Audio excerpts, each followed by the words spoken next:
Bryan Kohberger, the man accused of murdering 4 Idaho college students, pleaded guilty. No trial, no testimony, no chance of the death penalty. Instead, life in prison with no parole. And many people are outraged or confused by this outcome. But this is exactly how our legal system works in capital cases. You see, most people think when the evidence is strong and in a horrific case like this, that it's a slam dunk for the death sentence. But the justice system doesn't always operate on headlines or emotion. It runs on procedures, evidence, and leverage.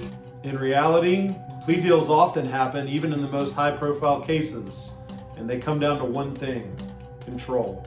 And unfortunately for the families involved, this can feel like justice was cut short.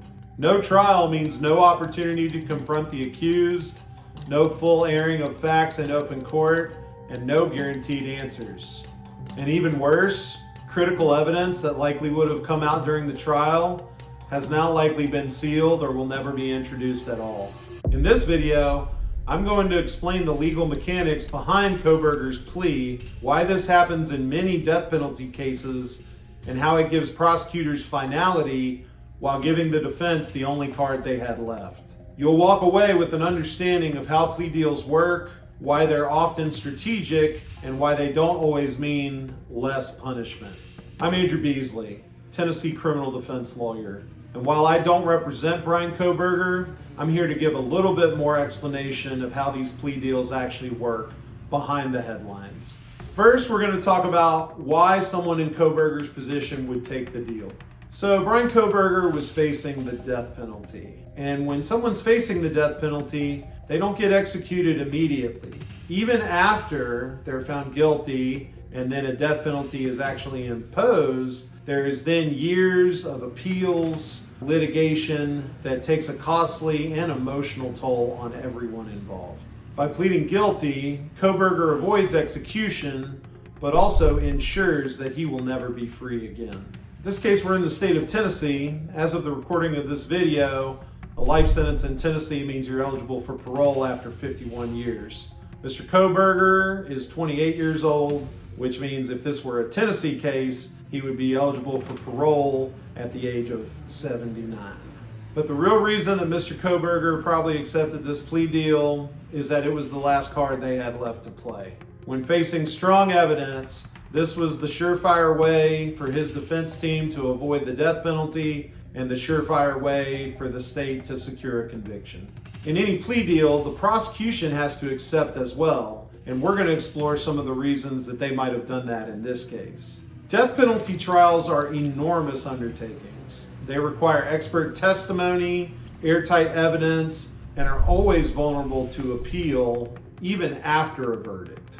It's also important to note that there's a separate death penalty phase after the trial to continue guilt or innocence. So while a case like this may have strong evidence as to the guilt, there's certainly no guarantee that the jury would also find to impose the death penalty. So by accepting the plea agreement, the prosecution also avoids a long and emotionally devastating trial and gets the certain result of Mr. Kohberger spending the rest of his life in prison. Also, in cases like this, there is a lengthy appeals process after trial. By entering a plea agreement, the prosecution avoids the possibility of this coming back on a technicality from appeal. Because there's a plea agreement, there's almost nothing that Kohberger will be able to challenge after the sentence is entered. But let's talk about another very important part of this trial: the families of the victims, what they've been through, and what they lost. Without a trial, the families lose their chance to hear the facts laid out in full, to see evidence presented publicly, and to ask the court for maximum accountability. For many, a trial represents closure. The plea deal removes that, leaving a permanent what if. From the defense perspective, this is damage control. In the face of very strong evidence, Kohberger was facing the death penalty. A guilty plea guarantees survival, and in many states will also leave much of the evidence sealed. From the prosecution side, this plea deal eliminates appeal risk, guarantees a life sentence, and avoids a trial and appellate process that could put the families through months or even years of further emotional trauma. So what's the lesson here? Plea deals aren't a loophole. They're a legal strategy designed to limit risk and give a guaranteed outcome to all the parties involved. Especially in a case like this, with media involvement and the emotional stakes are high. Plea deals don't erase guilt. They don't forgive. They resolve. And in the Kohberger case, both sides gave something up. The defense gave up freedom and public argument, and the state gave up trial and the death penalty. But what they both got was finality. And in a case like this, that's sometimes the best certainty that the law can offer. If this case left you frustrated or confused, you're not alone. The legal system isn't always loud.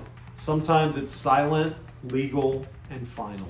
Justice doesn't always look like you'd expect, but it does have a process. And from my perspective, it's a process that was followed by both sides in this case. So if you or someone you know is facing an arrest, schedule a free consultation with our team today.